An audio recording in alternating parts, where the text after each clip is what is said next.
បាទអញ្ចឹងយើងថ្ងៃនេះយើងចូលមកដល់ចំណុចមេរៀនថ្មីមួយទៀតដែលយើងចូលមកដល់មេរៀនទី4ហ្នឹងដែលយើងនិយាយអំពី relative clause បាទធ្លាប់ឮពាក្យ relative ធ្លាប់ឮពាក្យថា relate ទេ relate តំណាក់តំណង teacher បាទទំនាក់ទំនងឬការតភ្ជាប់អីហ្នឹងទៅណាបាទអញ្ចឹងសំណួរសួរថា what is the relative clause ស្អីទៅ relative clause ណាចឹងនិយមន័យរបស់ relative clause ហ្នឹងគេថាម៉េច the relative clause is a group of words មានន័យថាពាក្យច្រើនទៅវាផ្គុំគ្នាបានទៅជាក្រុមមួយ that contain subject and a verb បាទដែលវាមានយ៉ាងហោចណាស់មាន subject មួយឬក៏ verb មួយ and provide more information and describe about a noun ដែលវាផ្ដល់នូវព័ត៌មានជាច្រើនឬក៏វាពណ៌នាមអំពីនាមជាធម្មតានៅក្នុង relative clause វាតែងតែចាប់ផ្ដើមជាមួយនឹងពពួក relative pronoun ហើយសំណួរសួរថាស្អី relative pronoun ដូចជាពាក្យ who ដូចជាពាក្យ whom ដូចជាពាក្យ whose ពាក្យ which ពាក្យ that ពាក្យ when ពាក្យ where ពាក្យ why អីហ្នឹង etc មានច្រើនតទៅទៀតអញ្ចឹងអាហ្នឹងគេឲ្យឈ្មោះថា relative pronoun ឬក៏យើងអាចហៅថាជាអីគេមួយទៀតយើងអាចប្រើដែរ relative adverb ក៏បានដែរណាមាន where មាន why មាន when etc មានច្រើនតទៅទៀតឃើញទេអញ្ចឹងមានន័យថានៅពេលដែលប្រយោគទាំងឡាយណាដែលយើងផ្សំគុំជាមួយទាំងអស់ហ្នឹងគេឲ្យឈ្មោះថាវាជា relative clause អាហ្នឹងនិយមន័យរបស់វាឥឡូវយើងមើលឧទាហរណ៍បានយើងយល់ He told you about the woman who lives next door គាត់បានប្រាប់អ្នកអំពីស្ត្រីម្នាក់ដែលរស់នៅជិតទ្វារនោះចឹងខ្ញុំ highlight អក្សររៀងដិតនេះគេឲ្យឈ្មោះថាជា relative clause មូលហេតុអីបានគេឲ្យឈ្មោះថាវាជា relative clause ដោយសារវាចាប់ផ្ដើមជាមួយនឹង relative pronoun who ហើយ who នេះនឹងដើរតួជា subject របស់កិរិយាសព្ទ live នេះមកដុំហ្នឹងដែលខ្ញុំ highlight ហ្នឹងគឺវាបញ្ជាក់ន័យឲ្យនាមដែលស្ថិតនៅខាងមុខវាគឺពាក្យ the woman មិនជានាមហ្នឹងចឹងហើយចឹងស្ត្រីយើងមកប្រែថានាមហ្នឹងyes sir បាទអញ្ចឹងមានន័យថា relative clause វាជាក្រុមនៃពាក្យគឺក្រុមនៃពាក្យអានេះពាក្យ1ពាក្យ2ពាក្យ3ពាក្យ4ទេអញ្ចឹងមកបញ្ចូលគ្នា4ពាក្យហ្នឹងទៅវាបង្កើតបានទៅជា relative clause មួយឃើញទេដែលវាមាន subject ណា subject នេះ who ដើរតួ subject ណា verb live ដើរតួជា verb ដែលវាបន្ថែមព័ត៌មានឲ្យឬក៏ពីព័ត៌មានអំពីនាមណានាមនេះនាមរបស់វា the woman ដោយយើងចោទជាសំណួរថាតើណាគេរស់នៅជិតទ្វារនោះចាណាគេស្ត្រីនឹងច្រើនបាទស្ត្រីហ្នឹងហើយស្ត្រីស្នាក់ពាក្យអីចាមិនជានាមមកហើយសំណួរបើគាត់ជាបងសួរខ្ញុំថាចើអា who ហ្នឹងគេឲ្យឈ្មោះថាជា interrogative sentence ឬក៏ interrogative នៅក្នុងប្រយោគ pronoun ណានៅពេលដែលយើងនិយាយអំពី clause យើងលែងហៅវាថាជា interrogative pronoun ទៀតដែរគឺគេហៅឈ្មោះរបស់វាគឺ relative clause អាហ្នឹងបើយើងនិយាយពី clause ប៉ុន្តែបើយើងនិយាយអំពីប្រភេទ pronoun តោះណាបើយើងនិយាយពីប្រភេទ pronoun អាហ្នឹងយើងឲ្យឈ្មោះថា interrogative pronoun ឈ្មោះវា3 4ណាមិនមែនតែប៉ុណ្្នឹងទេតោះណាប៉ុន្តែនេះដែលយើងរៀនពី clause ចឹងឈ្មោះរបស់វាគេហៅថា relative pronoun អាហ្នឹងវាមិនខុសពីឈ្មោះរបស់យើង nickname ទេយើងនៅកន្លែងការងារឬក៏នៅកន្លែងសាលារៀនគេហៅឈ្មោះរបស់យើងបែបនៅក្នុងវិជ្ជាជាតិអីហ៎ដល់ពេលយើងទៅផ្ទះវិញភាគច្រើនគឺអ្នកខ្លះគេហៅឈ្មោះតាមវិជ្ជាជាតិហ្នឹងសមាជិកគ្រួសាររបស់យើងណាបាទអ្នកខ្លះហៅឈ្មោះកាត់អញ្ចឹងទៅអីហ៎បាទចាបាទឧទាហរណ៍ទី2នេះយើងអត់ទាន់អាចកាត់សួរបានណា I was invited by the professor whom I met at the conference ខ្ញុំត្រូវបានអញ្ជើញដោយលោកសាស្ត្រាចារ្យម្នាក់ដែលខ្ញុំបានជួបគាត់នៅឯកន្លែងសន្និសីទចឹងសំណួរសួរថាតើខ្ញុំបានជួបនរណាគេដែលស្ថិតនៅកន្លែង conference ណាគេ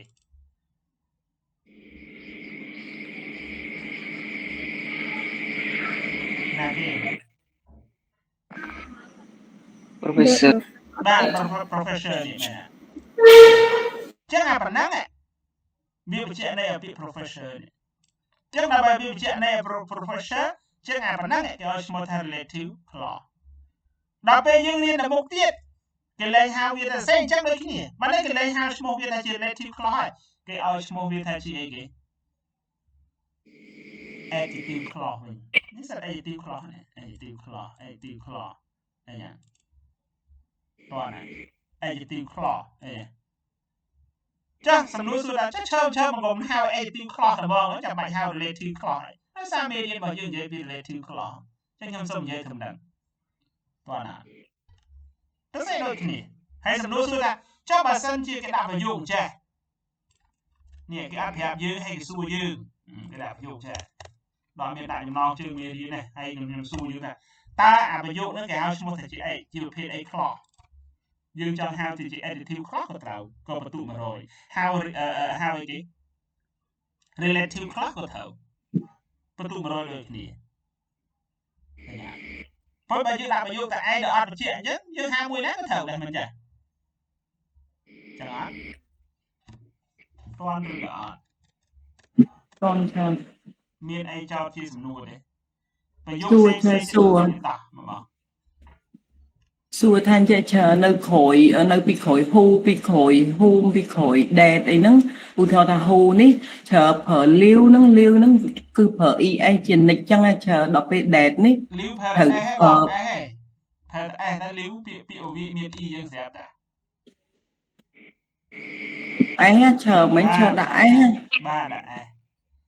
តាមពិតហ្នឹងច្រើនដាក់ឯងបានអាស្រ័យទៅលើនាមរបស់មុខវាដែរឥឡូវពាក្យ woman នេះมันជាមនុស្សមិនអញ្ចឹងហ៎បងចឹងអត់ PC បើមនុស្សវាចំនួនបានតែពាក្យ who នេះមួយទេ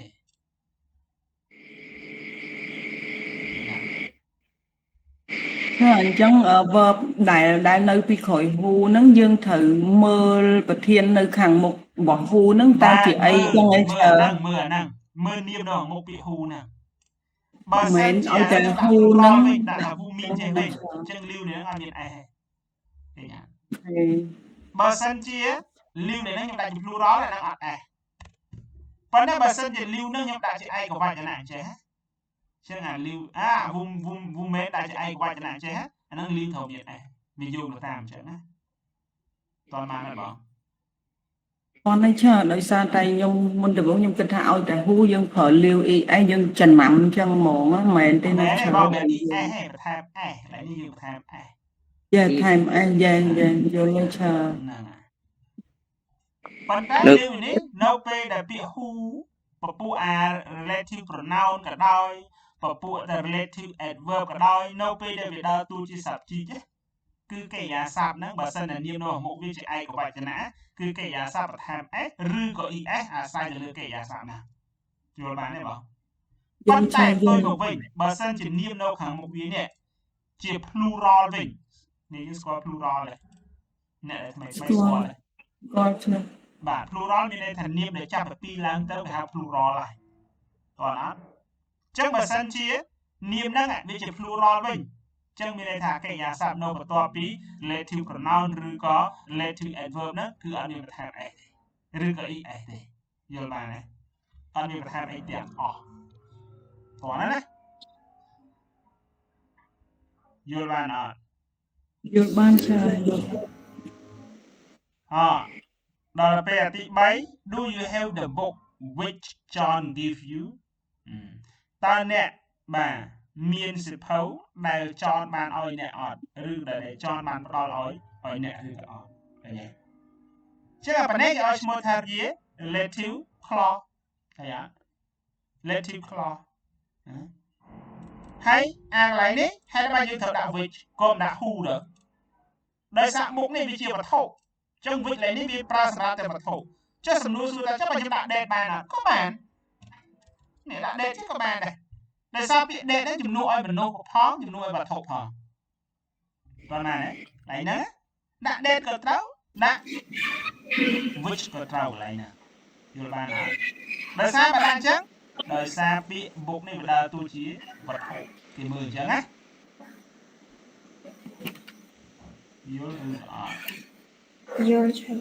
vô lên cho bàn tay lại nâng ở vịt ấy cái hai tha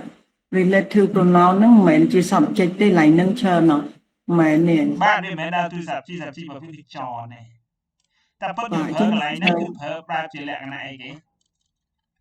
ប្រើបែបជាលក្ខណៈ object មានន័យថាចនផ្ដល់ឲ្យអ្នកនៅអ្វីចនផ្ដល់ឲ្យអ្នកនៅសិភៅមួយក្បាលអញ្ចឹងអាមួយក្បាលហ្នឹងមានន័យថាសិភៅមួយក្បាលវាចំនួនពាក្យ which ហ្នឹងហើយតែពិតប្រយោគហ្នឹងចា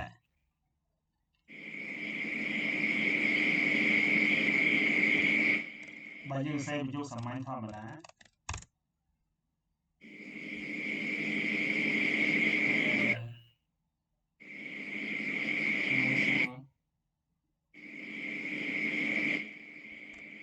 which thing does John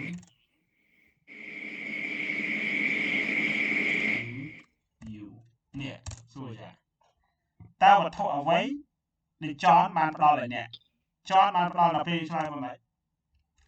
John John give you a book chẳng hạn chờ John give អានេះខ្ញុំប្រែសិនណា John give you a book យ៉ាឃើញអត់តើណាចាក់ book នេះនឹងដើរតួជា object វាដើរតួជាកម្មបត្តិឃើញទេតើណា con nó chờ conប្រយោគនឹងchờ ហ្នឹងខ្ញុំពលាតមកប៉ុន្តែដោយសារយើងនិយាយពី clause ហ្នឹងនិយាយពី clause បាទតោះមួយទៀតប្រយោគទី4 Can I buy the shoes that were in the shop ឃើញខ្ញុំប្រើ were ហ៎ដោយសារអីដោយសារនៅខាងមុខវាជា plural គឺ shoe បន្ថែម es ចឹងបើ shoe បន្ថែម es ចឹងឡើយនេះមានន័យថាកិរិយាសព្ទយើងត្រូវដាក់អីគេឡើយចង់ប្រើអីគេប្រើ a ក៏បានដែរអត់អីទេបាទនេះខ្ញុំនិយាយជាអតីតកាលណាសួរដាក់ a បានអត់បើដាក់ a បានទេដាក់ចេះបានទេ ban đi chờ cái của shoes plural បាទ shoe នឹងដើរតួជា plural ឃើញអត់បានទេអញ្ចឹងឡើយហ្នឹងគឺត្រូវដាក់អីគេឃើញអាហ្នឹងបើយើងនិយាយពីប្រយោគនៅក្នុង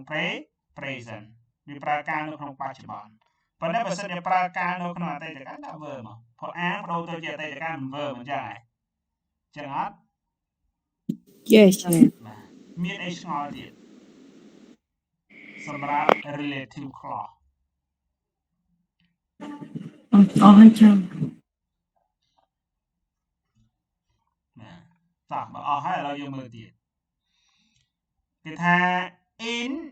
this above example មានន័យថានៅក្នុង example ទាំង4ខាងលើហ្នឹង the bold មានន័យថា the bold sentences បាទប្រយោគដែលអក្សរបរៀងដិតហ្នឹងខ្មៅហ្នឹង are relative clauses because they provide more information or describe about noun that stand before them like woman professor book and shoes ឃើញអានេះគាត់ឲ្យបញ្យល់បន្ថែមទេគេថានៅក្នុងឧទាហរណ៍ខាងលើនេះ1 2 3 4ណាបើប្រយោគដែលមានអក្សរដិតហ្នឹងវាជាដើរតួជា relative clause ដោយសារហេតុបើដើរតួជា relative clause ដោយសារវាផ្ដល់ព័ត៌មានឬក៏ពិពណ៌នាមអំពីនាមដែលឈរនៅខាងមុខវាដូចជាពាក្យ woman ឃើញអត់នេះខាងលើ woman ដូចជាពាក្យអីគេ professor ដូចជាពាក្យ book ដូចជាពាក្យអីគេស្បែកជើងហ្នឹងអញ្ចឹងដូច្នេះហើយខ្ញុំ highlight រៀងអក្សរដិតហ្នឹងគេឲ្យឈ្មោះថាជាជា relative clause ហើយតើបានទេបាទអញ្ចឹងនៅក្នុងភាសាអង់គ្លេសបាទ relative clause ហ្នឹងត្រូវបានគេបែងចែកជាពីរប្រភេទទៀតឃើញអត់ទី1ក៏ឲ្យឈ្មោះថា the defining relative clause ហើយទី2 the non defining relative clause គឺមានពីរហ្នឹងមានពីរហ្នឹងចែកជាពីរប្រភេទទៀតណាឃើញអត់ហើយសំណួរសួរថាស្អីទៅ defining relative clause អញ្ចឹង defining relative clause ហ្នឹងគឺត្រូវបានគេប្រើ is used to talk about a specific person or thing that we are talking about ឃើញអត់ ចឹងអានេះ finding relative clause ហ្នឹងគឺត្រូវបានគេប្រើដើម្បីនិយាយអំពីមនុស្សណាដែលជាក់លាក់ឬក៏វត្ថុណាដែលជាក់លាក់ដែលកំពុងតែផ្ដោតអារម្មណ៍ឬកំពុងតែនិយាយអំពីវាដែរគេថា if a defining relative clause is removed មានន័យថាប្រសិនបើ defining relative clause ត្រូវបានគេលុបចេញ the meaning of the sentence would be unclear or incomplete ប្រសិនបើ defining relative clause ត្រូវបានលុបចោលមានន័យថាអត្ថន័យរបស់ប្រយោគទាំងមូលនោះវាអត់ច្បាស់តើអត់ច្បាស់លាស់តែម្ដងឃើញតើណានេះឧទាហរណ៍ The woman who visited me in the hospital was very kind ស្ត្រីម្នាក់ដែលបានទៅសួរសុខទុក្ខខ្ញុំនៅក្នុងមន្ទីរពេទ្យគឺចិត្តល្អមែនទែនឃើញបើយើងលុបអានេះចោលហើយយើងសាកលុបចេះសួរថា the woman ហ្នឹងមានអីទៅវត្តដែលថាចិត្តល្អមានអីទៅវត្តអត់ The woman was very kind ស្ត្រីហ្នឹងគឺល្អប្រយោគស្ដាប់បានអត់អីទេត្រូវតាមវេយ្យាករណ៍អត្ថន័យក៏ត្រូវដែរប៉ុន្តែយើងចង់រៀនអំពីមេរៀនដែលទាក់ទង defining relative clause អញ្ចឹងវាត្រូវដាក់ហ្នឹងមានថាអត់ហ្នឹងអត់បានលុបទៅវាប្រយោគនោះវា unclear ថងម៉េច The woman was very kind ស្ត្រីហ្នឹងគឺចិត្តល្អខ្លាំងណាស់ឡើយមានអីមកវាស់ដែលថាគាត់ថាចិត្តល្អមានអីមកវាស់ដល់ពេលយើងដាក់អីគេដាក់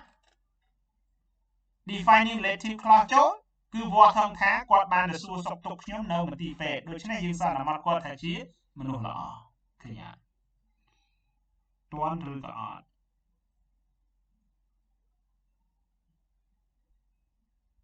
ស្ដាប់ខ្ញុំលឺអត់ទេណាស្ងាត់អស់ឮតែច្រើនអញ្ចឹងមានន័យថាយើងត្រូវបង្ហាញពីគេហៅថាអីទាំងអានឹង reason អីចឹងឲ្យច្រើនមួហេតុអាចថាបង្ហាញពី reason ក៏បានដែរចាបាទឬក៏បង្ហាញអំពីភាពជាក់លាក់របស់មនុស្សក៏បានដែរ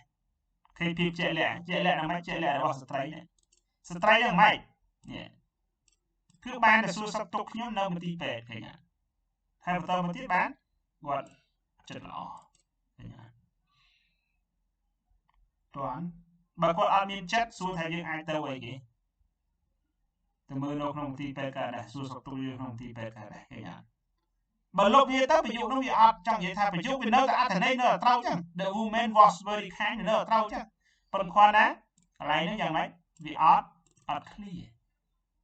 តោះណាហើយក៏វាអត់ច្បាស់ដែរទាន់ឬក៏អត់ទាន់ច្រើនប្រយោគទី2 The umbrella that I bought last week is already broken ឆ័ត្រដែលខ្ញុំបានទិញកាលពីសប្តាហ៍មុនត្រូវបានខូចរួចរាល់ហើយឬក៏បានខូចអស់ហើយឃើញអត់បើខ្ញុំលុបពីនេះចោលទេប្រយោគនេះច្បាស់នៅប្រយោគហ្នឹងដូចជាច្បាស់ដែរហើយនឹងច្រើនមានន័យថាឆាប់ហ្នឹងវាខូចណាបាទច្បាស់ប៉ុន្តែចង់និយាយថាបើយើងចង់បន្ថែមព័ត៌មានទៀតឲ្យកាន់តែច្បាស់បន្ថែមទៀតណាសួរដឹងតែឆាប់ហ្នឹងមិនអត់ចាដឹងតែឆាប់យើងទិញពេលណាអីពេលណាដឹងអត់បើសិនចង់និយាយថាបើសិនតែប្រយោគនោះប៉ុណ្ណឹងវាខុសទេវាត្រូវវេយ្យាករណ៍បន្ទុក100ហើយប៉ុន្តែបើឲ្យនិយាយអំពី defining relative clause វាអត់ទាន់ត្រូវតើ sister ច្រើនតើអត់ទាន់ច្រើនទាន់ដល់ពេលយើងបន្ថែមអានេះមកគឺវាធ្វើឲ្យប្រយោគនោះ clear ហ្មង clear ថងថាម៉េចឆាតហ្នឹងគឺដឹងពីពេលវេលាដែលយើងត្រូវទិញតែទិញកាលនឹងឆាតមិនទិញសប្តាហ៍មុនសោះហើយឆាប់បខូចបាត់ហើយឃើញអត់ដែលធ្លាប់ជួបរបស់អញ្ចឹងហ៎ទៅទិញមិញខូចបាត់ហើយឃើញអត់តន់ឡើយប្រយោគមួយទៀត The man who stole my backpack has been arrested បុរសម្នាក់ដែលបានលួចកាតាបស្ពាយខាងក្រោយរបស់ខ្ញុំហ្នឹងត្រូវបានចាប់ខ្លួនបាត់ហើយឃើញអត់បើខ្ញុំលុបពីនេះចោលមូលហេតុអីបានជាបុរសហ្នឹងត្រូវបានចាប់ខ្លួនមានដឹងមូលហេតុអត់យើងដឹងថាមូលហេតុថងថាគាត់ប្រព្រឹត្តខុសច្បាប់លួចគេវាខុសច្បាប់ហើយ ប៉ុន្តែសួរថាប្រយោគនោះវាអត់ទាន់ច្បាស់ហើយអត់ទាន់ច្បាស់ថងថាបរោះនឹងមិនដឹងធ្វើអី specific វា describe ឬក៏ talk about បរោះនឹងយ៉ាងម៉េចយើងអត់ទាន់ដឹងទេឃើញអត់ទាន់អត់បើដល់ពេលយើងដាក់អីគេ defining relative clause ចូលវាធ្វើឲ្យខ្ញុំ highlight ហ្នឹងវាពិពណ៌នាទៅលើបរោះនេះកាន់តែច្បាស់បន្ថែមទៀតឃើញអត់ថាច្បាស់បន្ថែមទៀតតោះកុំឲ្យខ្ញុំមិនយល់ទេយល់តែខ្ញុំសូមឲ្យសួរមានជាសំណួរអីសូមសួរតោះ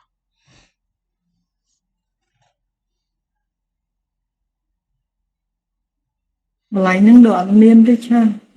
បាទលោក sister ចន្ទថនអត់មាន sister ធីរ៉ាចន្ទ្រាអ្នកយើងណារ៉ាត់ផ្សេងអ្នកស្មៃមានជាសំណួរអីអត់សូមលើកឡើងណាមានទេ teacher តោះអ្នកយើងផ្សេងមានទេអត់ទេណាបាទចឹងអានេះគ្រាន់តែខ្ញុំបញ្យល់បន្ថែមទេគេថានៅក្នុងឧទាហរណ៍ពី1ដល់3ហ្នឹងបាទប្រយោគដែលអក្សរខ្ញុំដាក់អក្សរនេះដិតហ្នឹងវាដើរតួជា defining relative clause មូលហេតុបានគេហៅវាថាជា defining relative clause ដោយសារពួកវាប្រាប់អំពីភាពជាក់លាក់របស់មនុស្សឬក៏វត្ថុណាមួយឃើញអត់ដែលវាឈរនៅខាងមុខវានឹងដូចជាពាក្យអីគេ woman ឃើញអត់អានេះវាប្រាប់អំពីអីគេមនុស្សច្បាស់លាស់អានេះប្រាប់អំពីវត្ថុ umbrella ឆាត់ឃើញទេអានេះប្រាប់អំពីមនុស្សឃើញអត់ប៉ុន្តែវាពណ៌នាមពីមនុស្សនេះឃើញអត់ដូច្នេះគេហៅវាថាជាអី defining relative clause មួយទៀតស្អីទៅ non defining relative clause តាមពិតអានេះស្រួលទេបើបងកាត់ខាម៉ាមួយចេះអាហ្នឹង non defining relative clause បងកាត់2ចេះក៏នៅតែជា non defining relative clause បងលុបអាខាម៉ាខាងមុខវិញដាក់អាខាម៉ាខាងក្រោយអាហ្នឹងក៏ជា non defining relative clause ដែរខុសគ្នាតែកន្លែងហ្នឹងមានន័យថាយើងចង់ដកក៏បានអត់ក៏បានកន្លែងហ្នឹងខាម៉ាកន្លែងហ្នឹងណានេះឥឡូវមើលយកន័យវាសិនចាគេថាស្អីទៅជា non defining relative clause non defining relative clause ហ្នឹងគឺត្រូវបានផ្ដល់ឲ្យយើងនៅព័ត៌មានអំពីមនុស្សឬក៏វត្ថុគេអត់និយាយអំពីភាពច្បាស់លាស់ទេណាតើណាគេគាត់តែប្រើពាក្យថាម៉េចផ្ដល់ឲ្យយើងនៅព័ត៌មានជាច្រើនអំពីមនុស្សឬក៏វត្ថុដែលពួកយើងកំពុងតែនិយាយអំពីវាណាប្រសិនបើ non defining relative clause is removed from the sentence we lose some detail but the overall meaning of the sentence remain the same ឃើញអត់គេថាប្រសិនបើ non defining relative clause ត្រូវបានលុបចេញពីប្រយោគពួកយើងបានបាត់មានន័យថាបានបាត់នៅផ្នែកមួយចំនួននៃប្រយោគហ្នឹងណាប៉ុន្តែអត្ថន័យរួមរបស់វាហ្នឹងអត្ថន័យរួមរបស់វាគឺនៅតែដដែលគឺនៅតែរក្សាដដើមដែរជាធម្មតា non defining relative clause តែងតែដាក់ខាម៉ារបស់វាទៅលើផ្នែកជ្រុងទាំងពីរនៃប្រយោគឬក៏ផ្នែកម្ខាងនៃប្រយោគណានេះគឺគេកាត់ខាម៉ាឃើញអត់នេះគឺគេកាត់ខាម៉ាសងខាងណាបងចង់លុបខាម៉ាមួយចេះក៏បានដែរលុបខាម៉ាមួយអញ្ចឹងក៏បានឃើញអត់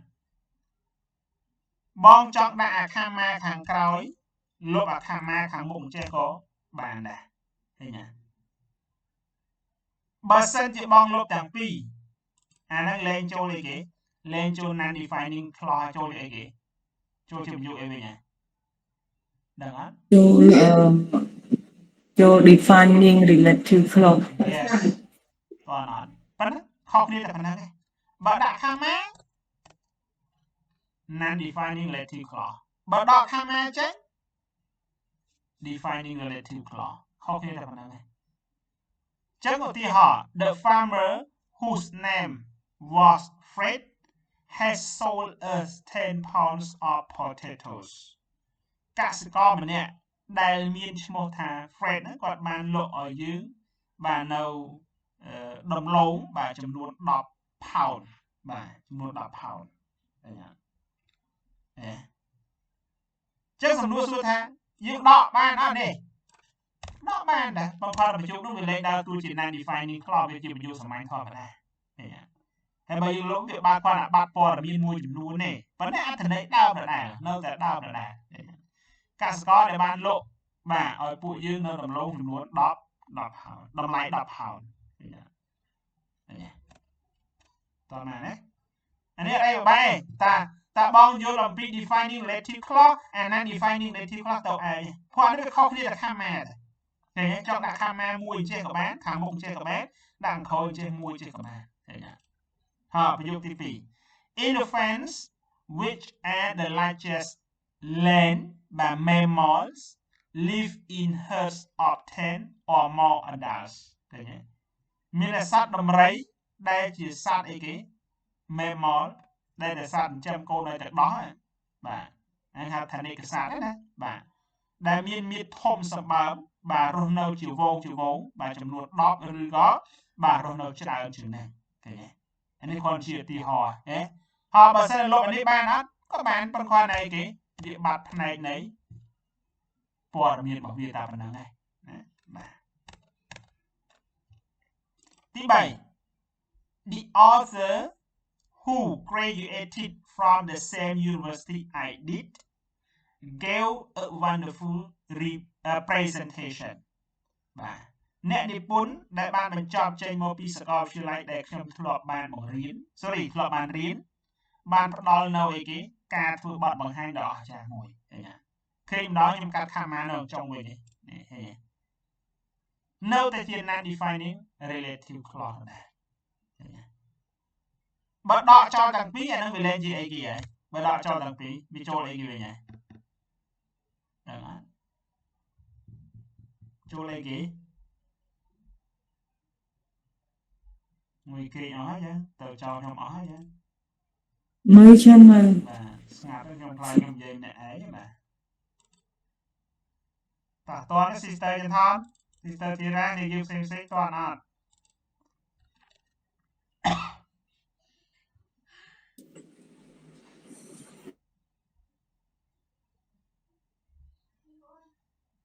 តន់ឬក៏អត់តន់មិនឆាតន់តោះឡើយមើលសេចក្តីបញ្យលនៅក្នុងឧទាហរណ៍ខាងលើប្រយោគអក្សរដិតពណ៌ខ្មៅហ្នឹងវាដើរតួជា non defining clause ដោយសារហេតុបានគេហៅវាថា non defining clause ដោយសារវាបានផ្ដល់នូវព័ត៌មានបន្ថែមអំពីមនុស្សឬក៏វត្ថុដែលឈរនៅខាងមុខវានៅតែបំពេញន័យអាវត្ថុឬក៏មនុស្សឬក៏សត្វដែលឈរនៅខាងមុខវាដដែលតោះណាប៉ុន្តែវាខុសគ្នាថងដូចខ្ញុំនិយាយមិញចឹងវាខុសគ្នាថងតែខាម៉ាហ្នឹងទេទោះបីយើងកាត់ខាម៉ាក៏ដោយក៏វានៅតែបំពេញន័យខាងមុខដែរណាតោះណាតែប៉ុណ្ណឹងខុសគ្នាតែប៉ុណ្ណឹងតោះមានយេnon defining ឯច្រើន non defining clause ហើយនឹង defining relative clause ហ្នឹងច្រើនខាងលើយើងនិយាយថាកតាលដែល define relative clause កតាលហ្នឹងហើយយើងថាបន្ថែមន័យត្រូវឲ្យច្រើនបន្ថែមន័យឲ្យ clear ហ្នឹងឲ្យកាន់តែច្បាស់ដល់ពេលខាងក្រោមវា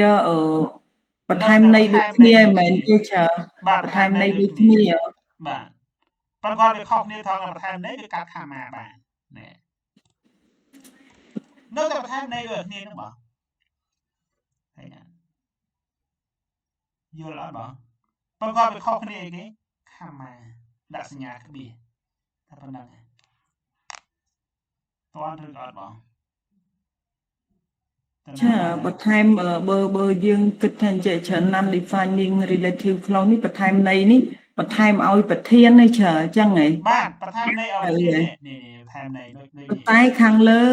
ដូចអត់បន្ថែមន័យឲ្យប្រធាននេះច្រើនបន្ថែមន័យឲ្យ clear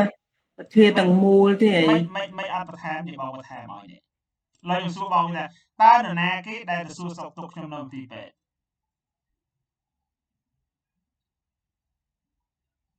ណាគេបងមកស្ត្រីមិនយ៉ាច្រើនថែមហើយ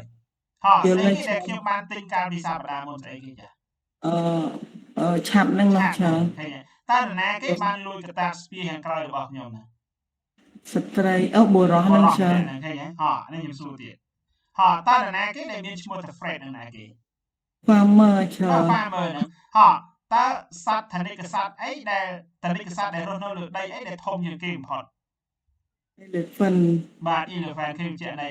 តើណាគេដែលបញ្ចប់ពីសាកលវិទ្យាល័យដូចដែលខ្ញុំធ្លាប់បានរៀនណាគេ author ច្រើន author អ្នកនិពន្ធឃើញនៅតែបន្ថែមន័យអត់ដែរបង ច្រើនមែន បាទឃើញទេតោះមានអីចង់សួរទៀត អស់ហើយច្រើន សុំនិយាយយើងផ្សេងមានសួរសុំសួរហើយកាន់តែទៅហើយមេរៀនរបស់យើងកាន់តែធំទៅហើយហើយនោះវាមានផលប្រយោជន៍អីនៅពេលដែលយើងសរសេរ writing ណានៅពេលដែលយើងចេះពពុះអានឹងច្បាស់ណាសរសេរ writing ទៅឯងប៉ុន្តែទៅឯងវាអាស្រ័យលើយើងចេះពាក្យទៀតណាបើយើងអត់ចេះពាក្យទៀតអានោះក៏មិនដឹងធ្វើមិនទេបាទ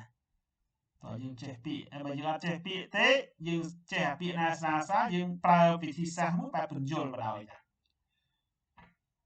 បែបវិធីសាស្ត្រពន្យល់បាទយល់ពាក្យថាវិធីសាស្ត្របែបពន្យល់ហ៎ឧមាថាឥឡូវយើងអត់ចេះពាក្យថាកិច្ចការផ្ទះហ៎យើងដឹងថានិយាយមិនទេយើងអាចនិយាយថា when I get home I do a lot of exercises when my teacher gave me from school យើងអាចពន្យល់ចឹងក៏បានដែរឃើញទេអានោះក្នុងន័យមួយគឺប្រើពាក្យថា homework ហ្នឹងកិច្ចការផ្ទះហ្នឹងឃើញទេយើងអាចពន្យល់ន័យចឹងបានណាតន់ឬក៏អត់ cònច្រើន មិនហើយងុយគេងអស់ហើយតោះឥឡូវខ្ញុំសុំចូលមួយទៀតចូលទី5យើងបញ្ចប់ចូលទី5មួយទៀតបានអត់សិស្សយន្តនេះយើងផ្សេង cònច្រើន យើងផ្សេងសុំមាត់តិចមើលបាទស្ងាត់ចឹងខ្ញុំបបាបាទមកយាលីនអីចូលយន្ត្រីបាទ Teacher ពន្យល់ច្បាស់ហើយអត់អីទេ Teacher បាទស្មៃអីណាអត់អីណាបាទណារ៉ានអីអត់អីណាតោះឥឡូវយើងមើល noun clause ហើយ Teacher ចូល noun clause សំណួរសួរថាស្អីទៅ noun clause ហ្នឹង what is the noun clause ចឹងថា in simple terms គេថានៅក្នុងការពន្យល់និយមន័យបែបសាមញ្ញ noun clause is a group of words នេះ a group of words វាជាក្រុមនៃពាក្យដែលវាមាន subject ហើយនិង verb ដូចគ្នា that acts as a single noun in a sentence ដែលវាដើរតួជានាមមានន័យថាវាមានពាក្យចាប់ពីឡើងទៅប៉ុន្តែយើងចាប់ច្បាច់វាតែមួយវាដើរតួដូចនាមចឹងដោយករណីនេះពាក្យ1ពាក្យ2ពាក្យ3ដល់ពេលយើងច្បាច់អាហ្នឹងទៅជាក្រុមនៃពាក្យមួយវាដូចជាអីគេនាមតែមួយចឹងបាទអត់មានន័យថា3ហ្នឹងច្បាច់វាយកធ្វើមួយយល់បានទេដោយគ្រួសាររបស់យើងមានឪពុកមានម្ដាយមានកូនប៉ុន្តែដល់ពេលយើងអីគេយើងច្បាច់អ្នកទាំង3នឹងបញ្ចូលគ្នាទៅជាគ្រួសារតែមួយឃើញអត់យល់អ្វីខ្ញុំនិយាយអត់យល់ឬក៏អត់ យល់ Teacher បាទតោះចឹង noun clause វាតែតែចាប់ដើមជាមួយនឹងពាក្យដូចជាពាក្យអីគេ how ពាក្យ that ពាក្យ what ពាក្យ whatever ពាក្យ when ពាក្យ where ពាក្យ whether ពាក្យ which ពាក្យ whichever ពាក្យ who ពាក្យ whoever ពាក្យ whom ពាក្យ whomever and why ពាក្យច្រើនវាចាប់ដើមមួយពាក្យទាំងអស់ហ្នឹងហើយគេបញ្យល់យើងទៀតថា a noun clause can act as subject noun clause អាចដើរតួជាប្រធាននេះជាប្រធានរបស់កិរិយាសព្ទ noun clause អាចដើរតួជាកម្មបត្តិផ្ទាល់យល់ពាក្យថាកម្មបត្តិផ្ទាល់អត់យល់ពាក្យថាកម្មបត្តិផ្ទាល់អត់ literature បាទដែរI give a pen to you មួយណាកម្មបត្តិផ្ទាល់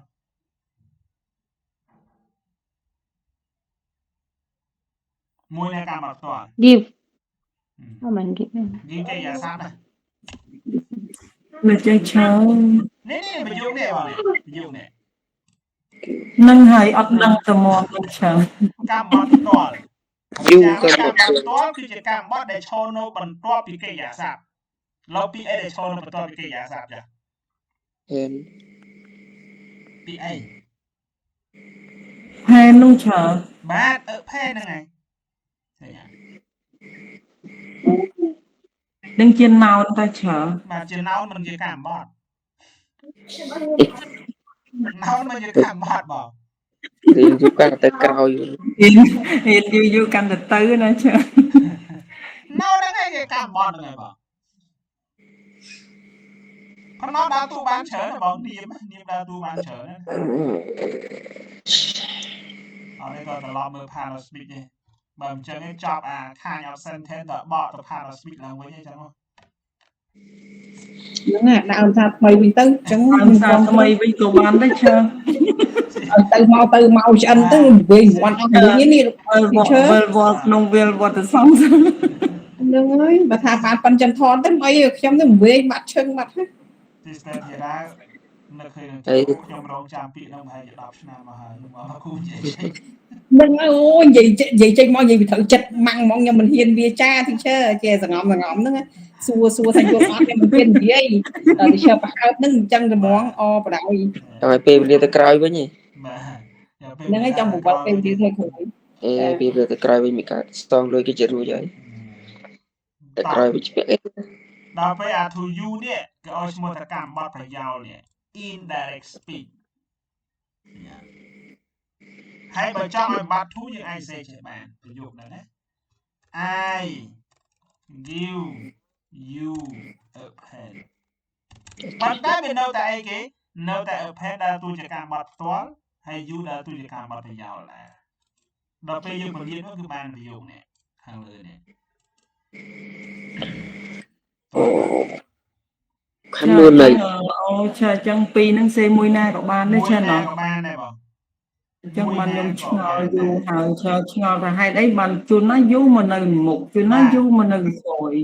បើបង ឆ្ងល់ ចង់និយាយ ចា ថាបើសិនជាបងទៅសេខាងលើនេះណាបងឃើញ direct object ហើយនិង indirect object ច្បាស់ប៉ុន្តែបើសិនជាបងទៅសេខាងក្រោមអ្នកខ្លះគាត់ច្រឡំហ្នឹងណាគាត់ច្រឡំថាទី1គឺគាត់អត់ច្បាស់វាដឹងថាអាណា indirect អាណា direct ណាអញ្ចឹងគាត់ថាម៉េចដល់គ្រូប្រាប់ថាអាណានៅបន្ទាប់ពីកិច្ចការសព្ទហ្នឹងអានឹងដើរតួជា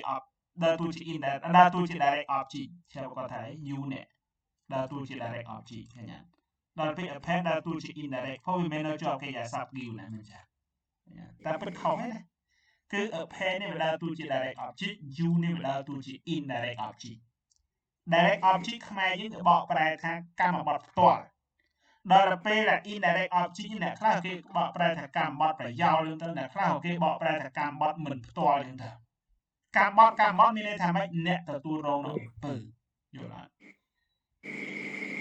អាមួយទទួលរងនៅអំពើដោយផ្ទាល់អាមួយទៀតទទួលរងអំពើដោយមិនផ្ទាល់ខ្ញុំឲ្យបិចសិនបិចហ្នឹងគឺអ្នកទទួលរងអំពើហើយបានយកបិចហ្នឹងអីគេទៅឲ្យមនុស្សអ្នកមួយទៀត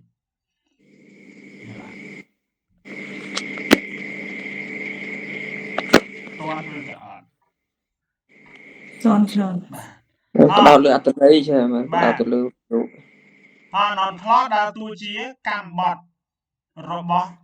អយតនិបាតឬក៏ប្រើពាក្យថាធ្នាក់មួយទៀត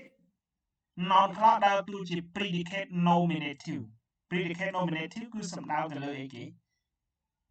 ជាកម្មបត្តិដែរមិនគាត់ថាកម្មបត្តិរបស់វាគឺបែបជាលក្ខណៈ clear ណាជា clear ណាតើយើងមើលឃើញឧទាហរណ៍តោះអូខេឥឡូវយើងមើលឧទាហរណ៍ករណីនេះ what Alicia said made her friends cry ឃើញទេអ្វីដែល Alicia បាននិយាយហ្នឹងគឺធ្វើឲ្យមិត្តភ័ក្តិរបស់នាងយំចឹងពនេះវាដើរតួជា noun clause ហើយ noun clause ដើរតួជា subject របស់កិរិយាសព្ទ made នេះហើយបើយើងមើលក្នុង noun clause អាណាដើរតួជា subject Alicia ដើរតួជា subject របស់កិរិយាសព្ទ said នេះដល់ពេលសរុបរួមមកទាំងអស់ហ្នឹងគេឲ្យឈ្មោះថាវាដើរតួជា noun clause អ្វីដែល Alicia និយាយបាននិយាយធ្វើឲ្យមិត្តភ័ក្តិរបស់នាងយំ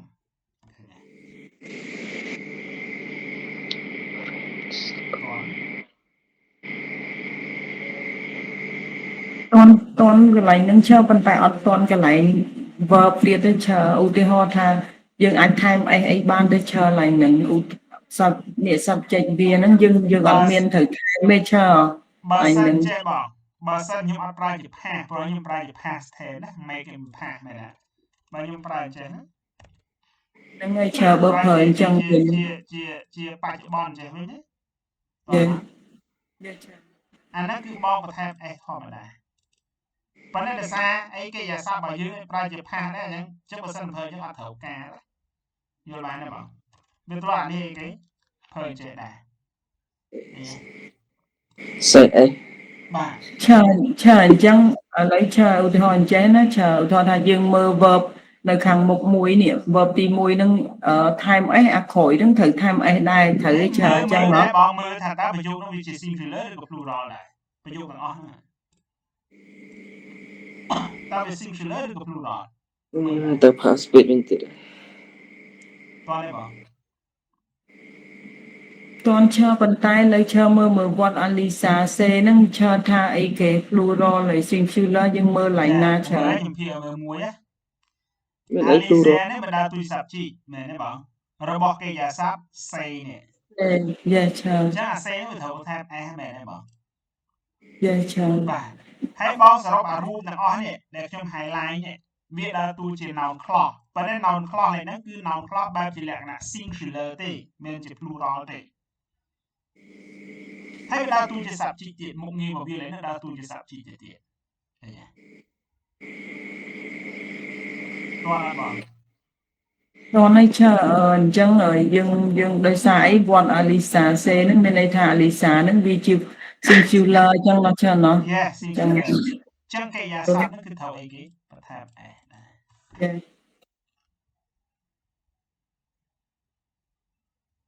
សូមអ្នកផ្សេងយល់អត់សូមអ្នកផ្សេងយល់អត់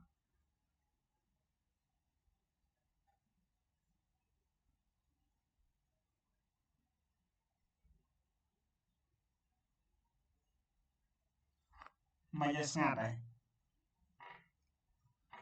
តើណាអស់ហើយ យល់ហើយឈើ តោះឥឡូវទីហោទី2 I know that he is telling the truth ខ្ញុំដឹងថាគាត់កំពុងតែនិយាយការលោកប្រាប់ខ្ញុំមួយណាដើរតួជា noun clause Then he is telling the truth បាទ that he is telling the truth មែនទេសំណួរទី2តើ noun clause ឡើយហ្នឹងលោកស្មីថា noun clause នេះយើងថា noun clause ណាដោយសារមេរៀនរបស់យើងនិយាយពី noun clause ណាប៉ុណ្ណឹង noun clause សំណួរទី2អស់ហើយបានខ្លាំងតបសុំស្អែកអីអត់សុំស្អែកអីស្អែកសុំស្អែកអីស្អែកអត់មកដែរ ដល់ម៉ោងឡាយហើយ ដល់ផងឡាយ វារាអញ្ចឹងបានស្ងាត់ដូចឈើនៅតាមដានគេ live តបអញ្ចឹងដល់ម៉ោងឡាយហើយបាទចាំមកលេខតបខ្ញុំបាទហ្នឹងហើយសំណួរទី2តើ noun clause ហើយហ្នឹងវាដើរតួជាស្អីដើរតួជា subject ដើរតួជា indirect subject sorry indirect object ឬក៏ direct object ឬក៏ object of preposition តើមិន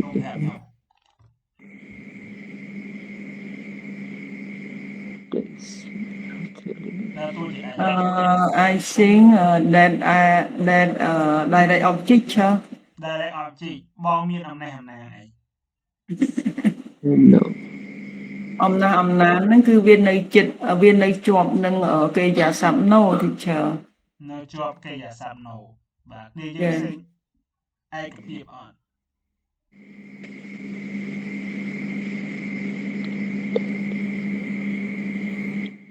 អីទៅ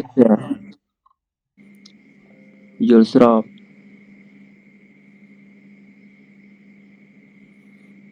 យល់ស្របហ៎ ប្រហែលជាអាចខុសមិញព្រោះប្រហែលជាច្រឡំហ្នឹងឈើព្រោះឈើថាកម្មបត្តិបាននៅចិត្តកិរិយាសព្ទ ម៉ែនៅគេយាស័ព្ទនេះបង no មិនគេយាស័ព្ទ យេប៉ុន្តែ direct object ហ្នឹង direct object ទេបង direct object បាទ ខំดูចម្លងថាធ្វើខុស ai cái ta chọn bỏ bên hơi ai hơi អ្នកស្ងួយកុំចម្លងលឿនពេកណា không phải dùng ចា lâu ដើ là រតួ học ជាអីគេដើរតួជា direct object បងការបត់ផ្ទាល់របស់កិរិយាសព្ទ no នេះឃើញអត់ ជាចា ចង់និយាយថាពាក្យនេះមានច្រើនប៉ុន្តែយើងសរុបរួមមានតែមួយណាយល់ទេបង ចា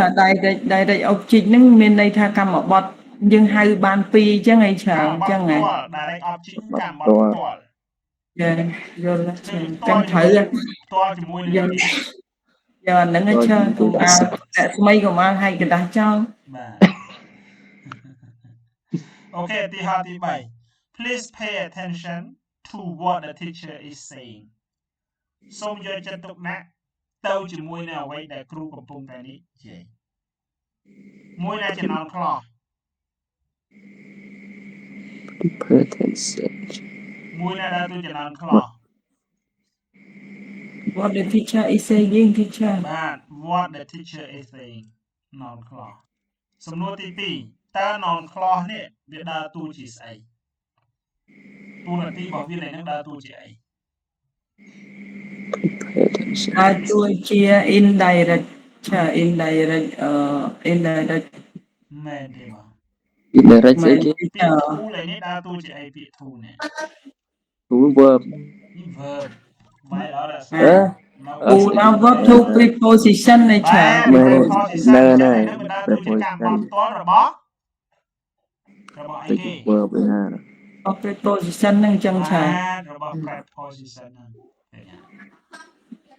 តោះអត់ អញ្ចឹងកម្មបត្តិផ្ទាល់វានៅជាប់ preposition ផងហើយនឹងនៅជាប់ verb ផងណាចាអញ្ចឹងបានពីរអញ្ចឹង តើ ចា តែមានណាបងត្រូវមើលតើតែមានដែរណាតើតែមាន preposition ហ្នឹងដែរណាបានយើងហៅវាជាការបត់ផ្ទាល់របស់ preposition ណាដោយអានេះវាអត់មាន preposition ផងនៅដាក់ការបត់ផ្ទាល់របស់ preposition ហ្នឹងកា អាហ្នឹងកម្មបត្តិផ្ទាល់របស់ បាទ verb ការប ចា ត់ផ្ទាល់ទេអត់មានរបស់ preposition ទេអានេះមានន័យថានៅមុខវាមាន preposition ចឹងវាដើរតួជាការបត់ផ្ទាល់របស់ preposition អទី4 you should give whoever is waiting the package បាទមានន័យថាអ្នកគួរតែផ្ដល់ឲ្យអ្នកណាអ្នកគួរតែផ្ដល់ឲ្យនរណាគេដែលកំពុងរងចាំនៅការ workshop ហ្នឹង workshop វិញហើយតែ workshop ហូបឬ workshop អីផ្សេងៗហ្នឹងណាបាទតោះមួយណាដែលទូចំណងខ្លះ whoever is waiting បាទ whoever is waiting តើមុខងាររបស់វាលេខនឹងដើរតួជាអី ជា direct direct object គឺចា បាទដើរតួជា direct object direct ឬ indirect direct គឺចា should give direct ឬក៏ indirect បងចាកុំអាយសិនចា មើលឲ្យជាក់ឡើយខ្ញុំដាក់ចេះវិញ I give you a pen you លេខនេះដើរតួជាអីបង direct object indirect object យូរឆើមើលកុំអាយ indirect you លេខនេះ object ដើរតួជាអីនេះ you លេខដើរតួជាអី យូរជាអីមិនច្រើនមិនជាអី indirect object បាទ pen ដើរតួជាអីបាទ you ដើរតួជា indirect object ដល់ពេល pen ដើរតួជាអី indirect direct ឃើញអត់ចានេះដូចគ្នាបើខ្ញុំលុបពាក្យ should នេះចោលនេះខ្ញុំដាក់ I វិញចាឡើយណា you អាណា the pen អាណា a pen you whoever is waiting teacher បាទដល់ពេលមួយណា a pen គឺ the package the package ឡើយមួយណាដើរតួជា direct មួយណាដើរតួជា indirect អញ្ចឹង whoever is waiting indirect the package direct yes you are right ឃើញអត់មិនផ្ដល់នេះមិនផ្ដល់ whoever is waiting គឺយើងផ្ដល់អា package នេះមុនណាហើយបានទៅឲ្យនរណាម្នាក់នេះបើយើងបលៀនន័យគេស្មើចា I give the package whoever is waiting who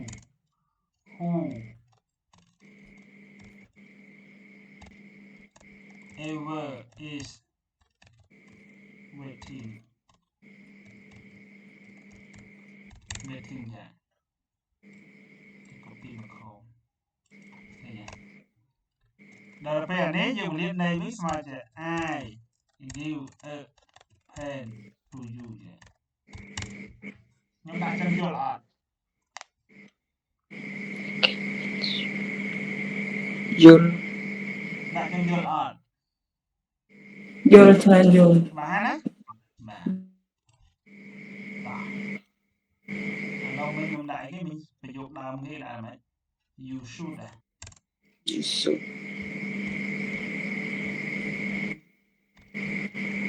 you should give ចឹងហ៎បាទប្រយោគដើម Yeah. បាទតោះអូខេឥឡូវមើលសេចក្តីបញ្យល explanation in the first sentence នៅក្នុងប្រយោគទី1 what Alicia said ហើយចុចវាមានតទៀតខ្ញុំអត់សេពេញនេះដាក់ពាក្យ make her friends cry is a noun clause act as subject of the verb said ឃើញវាដើរតួជា noun clause ហើយវាដើរតួជា subject បាទរបស់កិរិយាសព្ទ said នេះមិនកិរិយាសព្ទ said ទេកិរិយាសព្ទ made នេះតែពិតជានិយាយផាសមិនមែនទេប្រយោគដើមមកគេនិយាយផាសមែនទេ yes sir អានេះគឺ made នេះនឹងប្រយោគដើមគេមែនទេបាទហ្នឹងអញ្ចឹងមានន័យថា what Alicia said is a noun clause មានន័យថានេះវាដើរតួជា noun clause ហើយវាមុខងាររបស់វាគឺវាដើរតួជាប្រធានរបស់កិរិយាសព្ទ made នេះកិរិយាសព្ទ made នេះណាដល់ពេលប្រយោគទី2 that នេះអាចចុច3នេះគឺ I know នេះណា that he is telling the truth is also a noun clause that work as direct object of the verb know ឃើញទេវាដើរតួជាការបត់ផ្ទាល់របស់កិរិយាសព្ទ know នេះណាប្រយោគទី3ប្រយោគខាងមុខវានេះខប់នេះណាចុចហ្នឹងណា what the teacher ប្រយោគទី3 what the teacher is saying is a noun clause វាដើរតួជា noun clause ដែលវាដើរតួជាកម្មបត្តិរបស់ preposition to នេះឃើញទេកម្មបត្តិរបស់ preposition to ឃើញទេប្រយោគទី4ចុងក្រោយបាទចុចនេះខាងមុខនេះប្រយោគនេះពាក្យ3នេះខ្ញុំអត់សេពេញទេ who is waiting ហើយដល់ពេលចុចគឺដល់អីគេនេះ the package នេះណាគឺជា noun clause ដែលវាដើរតួជា indirect object ឃើញទេកម្មបត្តិដោយប្រយោលឬកម្មបត្តិមិនផ្ទាល់ដែលវាឆ្លុះបញ្ចាំងទៅលើនរណាម្នាក់ដែលទទួលបាននៅ package នេះឃើញទេបាទតើ one chat one មានអីសួរសូមសួរ មានអីសួរកុំសួរ បាទសូមសួរមិនកុំសួរសូមសួរបាទ ខ្ញុំថាកុំសួរចេះ អត់មានទេយើងមាន slash ដំណឹងទៅបាទចាំជួបគ្នាសប្តាហ៍ក្រោយអូខេ គ្នាសប្តាហ៍ក្រោយច្រើន